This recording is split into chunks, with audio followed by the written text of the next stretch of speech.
ఇటువంటి రోజు వస్తుందని తిరుపతిలో పుట్టిన మనందరం కూడా యావత్ ప్రపంచంలో ఉన్న హిందువులు కానీ ధార్మిక క్షేత్రంలో నిత్యం వెంకటేశ్వర స్వామిని పూజించే భక్తులు కానీ ఇటువంటి రోజు ఇలాంటి ఘటన వస్తుందని చెప్పి కళ్ళలో కూడా అనుకోలేదు. చాలా బాధాకర విషయం. తిరుమలలో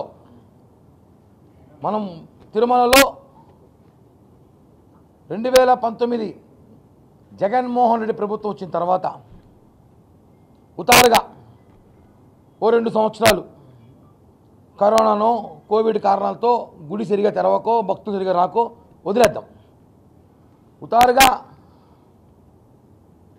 2022, 23, 24 ఈ 3 సంవత్సరాలుగా ఏదైతే కల్తీ నెయ్యి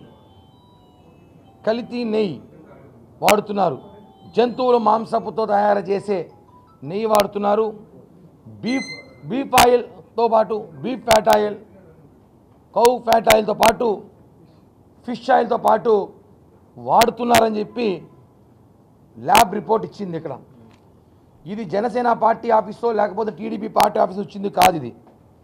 ఇది ఎన్డీడీబీ ల్యాబ్ ఇచ్చిన రిపోర్ట్. ఇది చాలామంది తెలియని విషయం. అంటే ఎందుకు ఏం స్కామ్ అసలు ఎందుకు లడ్డూలో ఇలాంటి నాసి రకం నెయ్యి వాడారని చెప్పడానికి కారణాలు ఉన్నాయి. ఒక రోజుకి మనకి తిరుమలలో 18,000 కేజీల నెయ్యి అవసరం ఉంటుంది. 18,000 కేజీల నెయ్యి వాడుతారు. అందులో చిన్న లడ్లు, ఈ లడ్లు రోజుకి 4 లక్షల లడ్లు తయారు చేస్తారు. ఈ లడ్లు రోజుకి 4 లక్షల లడ్లు తయారు చేస్తారు. పెద్ద లడ్లు 5,000 లడ్లు తయారు చేస్తారు. చిన్న లడ్డూలు భక్తులకు ఇవ్వడానికి గుళ్ళో లైన్లో పోతే చిన్న లడ్లు ఇస్తారు ప్రసాదంగా. 70,000 లడ్లు తయారు చేస్తారు. వడలు 3,000 వడలు తయారు చేస్తారు. అన్నప్రసాదం పొంగలు, బెల్లం పొంగలు, మిరియాల పొంగలు, పులిహోర ఇవన్నీ కూడా మనం చూసుంటాం. ఆ గీతోనే వాడుతున్నారు. ఒక ట్యాంకర్ వస్తే అదే గీ, ఇంక వేరే మార్చే అవకాశం ఉండదు. ఇవన్నీ కూడా గత 3 సంవత్సరాలు లెక్కేస్తే సంవత్సరానికి మన లెక్క ప్రకారం 65,70,000 కేజీల నెయ్యి ఒక సంవత్సరానికి 65,70,000 కేజీ నెయ్యిని తిరుమలలో టీటీడీ వారు వాడుతారు. ఇది చెప్పేది నేను కాదు, పోర్ట్ ఇన్ఛార్జ్ ఎవరైతే తిరుమల పోర్ట్ ఇన్ఛార్జ్ సూపరింటెండెంటో అతను ఇచ్చిన డేటా ఇది.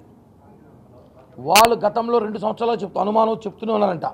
ఈ నెయ్యి తేడా కొడుతోంది, ఈ నెయ్యి కల్తీ, ఈ నెయ్యి వాసన రావట్లేదు అని చెప్తే అక్కడున్న అధికారి ఎవరైతే ధర్మారెడ్డి, కరుణాకర్ రెడ్డి, సుబ్బారెడ్డిలు ఉన్నారో ఈ 3 రెడ్డి గారులు మూసుకొని మీ పని చూసుకోండి.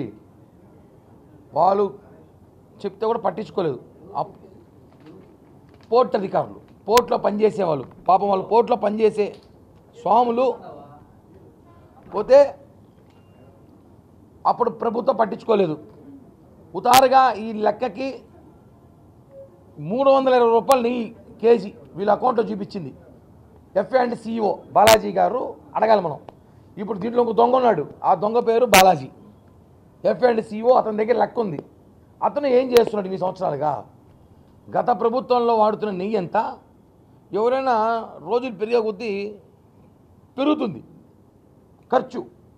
టీటీడీ నెయ్యిలో తగ్గించారు, ఖర్చు పెరుగుతుంది. టీటీడీ నెయ్యిలో తగ్గించారు.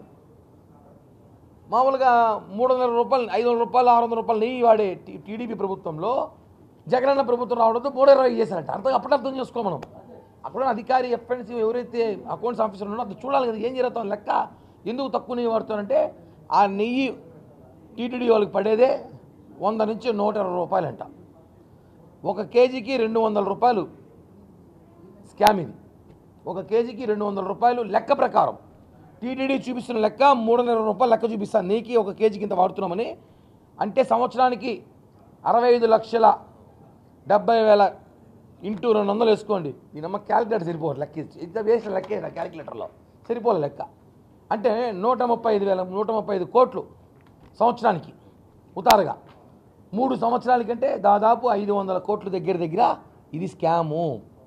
అంటే మనం లెక్కేసింది 18 కేజీలు. ఇది మిగతా రోజులు ఏది రద్దీ రోజుల్లోనో వైకుంఠ ఏకాదశి, న్యూ ఇయర్, ఉగాది ఇవన్నీ మన పక్కన పెడితే అదొక 100 కోట్లు ఉంటుంది వాడకం. ఈ మామూలు జనరల్ వాడకంలో స్కామ్ జరిగిన వాడకమే 500 కోట్లు, 495 కోట్లు సంవత్సరానికి అంతే. ఇది అఫీషియల్గా కొట్టేశారు. అంటే నెయ్యిలో కాంట్రాక్టర్ ఎవరికి ఇచ్చారో వాళ్ళ దగ్గర నుంచి 200 రూపాయలు కేజీ కొట్టేస్తే 495, 500 కోట్లు స్కామ్ చేశారు. కాబట్టి ఎవరైనా క్యాలిక్యులేటర్ లెక్కేసుకోవచ్చు. క్యాలిక్యులేటర్ డిస్ప్లే పగిలిపోద్ది, అంత పెద్ద లెక్క వచ్చింది. లెక్కేస్తే పొద్దున గంట సేపు పట్టింది లెక్కేయడానికి, ఎంతంత లెక్కలేని చూడడానికి. ఇవన్నీ అది పరిస్థితి మన జగనన్న ప్రభుత్వంలో. ఎంత దారుణం అంటే, హిందువులంటే మీకు చిన్న చూపా, హిందువుల దేవాలయాలంటే చిన్న చూపా, అంటే హిందూ మతం గుళ్ళల్లో ఆడుకుంటారా? అందుకే కదా 11 సీట్లు పరిమితం చేశాడు దేవుడు మీకు. ఈ విషయమే కానీ 6 నెలల ముందే కానీ తెలుసుంటే, బయట పెట్టుంటే ఎవరో ఒకరు ధైర్యం చేసి జగన్ కూడా గెలిచేవాడు కాదు, జగన్ కూడా ఓడిపోయేవాడు. ఆయన మతంను, ఆయన ఏ మతం అందరికీ తెలుసు, ఆయన ఏ మతానికి ముక్కుతాడో వెళ్తాడో అందరికీ తెలుసు. నువ్వు ప్రేమించుకో. మా దేవుని కించపరచడం ఏంటి? వెంకటేశ్వర స్వామిని కించపరిచే విధంగా చేయడం కరెక్ట్ కాదు. అది 2-3 అంటారు ఏంది రాష్ట్రంలో ఏం సమస్యలు లేవా, దేశంలో ఏం సమస్యలు లేవా, లడ్లు సమస్యలు. అవును, మాకు లడ్లు ఇంపార్టెంట్, ఎమోషనల్. తిరుమల తిరుపతిలో ఉన్న నివాసం ఉంటున్న ప్రతి ఒక్కరికి ఇంట్లో లడ్డు అంటే మనకి సెంటిమెంట్, మనకి ఎమోషనల్, మన ఇంట్లో భాగం. మనం ఏ శుభకార్యం చేసినా లడ్డు పెట్టుకుని చేస్తాం, ఏ కార్యక్రమం చేసినా వెంకటేశ్వర ముక్కే చేస్తాం. లడ్డు మనకి ఎమోషనల్ అయ్యా. ఈ లడ్డు ఎత్తుకోకపోతే నీకు భారతదేశంలో ఏ పని చేసుకురావచ్చు, ప్రధానమంత్రి కలవచ్చు, ప్రెసిడెంట్ కలవచ్చు లడ్డుతో. అంత పవర్ఫుల్ లడ్డు ఇది. హాస్పిటల్లో డాక్టర్లకి ఆపరేషన్ ఉంటే లడ్డు ఇస్తే ఫ్రీగా చేసిన డాక్టర్లు ఉన్నారు. కాలేజ్ సీట్లు, స్కూల్ ఫీజులు, కాలేజీ ఫీజులు. అంతెందుకు, నా కొడుకు హాస్టల్ సీట్ రాకపోతే 2 లడ్డుతో పని చేసుకుని ఇచ్చిన, నేను 2 లడ్డుతో పని చేసుకుని ఇచ్చిన హాస్టల్ సీట్కి. వాస్తవం, లడ్డుతో ప్రపంచంలో తిరుపతి తిరుమల వాళ్ళు ఏమైనా చేసుకోవచ్చు. అంటే వాళ్ళ ఒక భక్తితో ఆ ప్రసాదం తీసుకుంటారు. వెంకటేశ్వర స్వామి మా ఇంటికి వచ్చాడు, వెంకటేశ్వర స్వామి మా ఇంటికి వచ్చాడని భావించే ఉంటారు ఈ దేశంలో అందరూ. ఎమోషనల్. మా లడ్డుతో ఆడతారా? వాడెవడో సోషల్ మీడియాలో అంటాడు వెజ్ నాన్ వెజ్ లడ్డు అంటాడు. నిన్న చూశాను, వాడెవడో ఒక పార్టీ లీడర్ అంట, వాడు ఏ మతం కూడా తెలియదు, ఏ దేవుని ముక్తాడు తెలియదు. అంటే మీరు ఇష్టం లేకపోతే మీరు మతాలు మీరు గౌరవించుకోండి, కానీ మా దేవుణ్ణి మాట్లాడితే ఒప్పుకోం. మేము మా లడ్డుని మాట్లాడితే ఒప్పుకోం. 4 కత్తిరిస్తాం. మాట్లాడే వాళ్ళు అక్కడక్కడ కూర్చొని మాట్లాడడం కాదు, దమ్ము ధైర్యం అలిపిరిలో తిరుమలకు వచ్చి అన్నప్రసాద క్యాంటీన్ వచ్చి భోజనం చేసి బయటకు వచ్చి ప్రసాదం తిని వచ్చి మాట్లాడండి తిరుమల గురించి, తిరుమల లడ్డు గురించి. మా ఎమోషన్తో ఆడుకుంటే మాతో ఊరికి ప్రసక్తే లేదు. దీన్ని ప్రపంచవ్యాప్తంగా నిరసన తెలియాలి, ఇంకా భారీ ఎత్తున చేయాలి. అరెస్టు చేసి జైలుకు పంపించే వరకు పోరాటాలు చేయాల్సిన అవసరం ఉంది. ఇది వ్యాపారం కాదు, ప్రసాదం. ఇదేమి భీమా స్వీట్స్లోనో, అభిరుచి స్వీట్స్లోనో, నందిని బేకరీ దొరికే లడ్లు కాదు ఇవి. పవిత్ర పుణ్యక్షేత్రం తిరుమల లడ్ల కోసం గంటల లైన్లో పడుకుని లడ్లు దొరకవు. అలాంటి లడ్లుని మాట్లాడతారా? ఏం లడ్లు తప్ప వేరే సమస్య లేదన్నాడు. లేదు, ఇదే సమస్య. మా ఎమోషనల్ ఇది, ఒప్పుకునే ప్రసక్తే లేదు.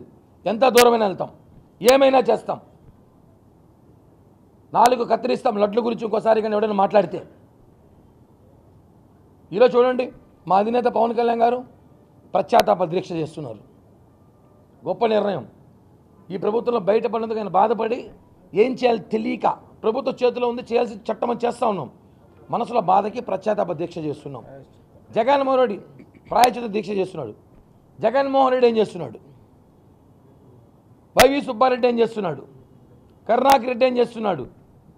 దొంగల ముఠా నాయకుడు ధర్మారెడ్డి ఏం చేస్తున్నాడు? ఏం చేస్తున్నారు మీరంతా? ప్రెస్ మీట్లు వచ్చి మాట్లాడతారా?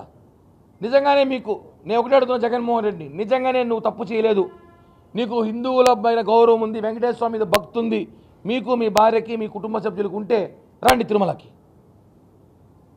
ఇక్కడ మా మంత్రులు, మా అవ్వ రోజా కానీ ఇంకా మంత్రులు చాలామంది రండి తిరుమలకు వచ్చి వెంకటేశ్వర స్వామికి గుండు తలనీళ్ళ కొట్టి తిరుమలలో జరిగిపోయి యాగంలో కూర్చోండి. అప్పుడు ఒప్పుకుంటాం మీరు తప్పు చేయలేదని. రండి, అందరూ కుటుంబంతో రండి, జగన్మోహన్ రెడ్డి కుటుంబ సమేతంగా రండి. వచ్చి తిరుమలలో గుండు కొట్టుకోండి. రూమ్ మేమే బుక్ చేస్తాం, దర్శనం టికెట్లు మేమే ఇస్తాం. కూటమి ప్రభుత్వం రండి, చెయ్యండి, ఒప్పుకుంటాం. అప్పుడు చూద్దాం తప్పు చేయలేము, అప్పుడన్నా ఆలోచిస్తారు జనాలు. ఇవన్నీ కరెక్ట్ కాదు. వాస్తవం ఛాలెంజ్ చేస్తున్నా. వైసీపీ ప్రభుత్వంలో మేము తప్పు చేయలేదు అని చెప్పి ఆలోచన ఉంటే తిరుమలకు వచ్చి జగన్మోహన్ రెడ్డి కుటుంబ సమేతంగా యాగంలో పాల్గొనాలి. ఇది జనసేన డిమాండ్.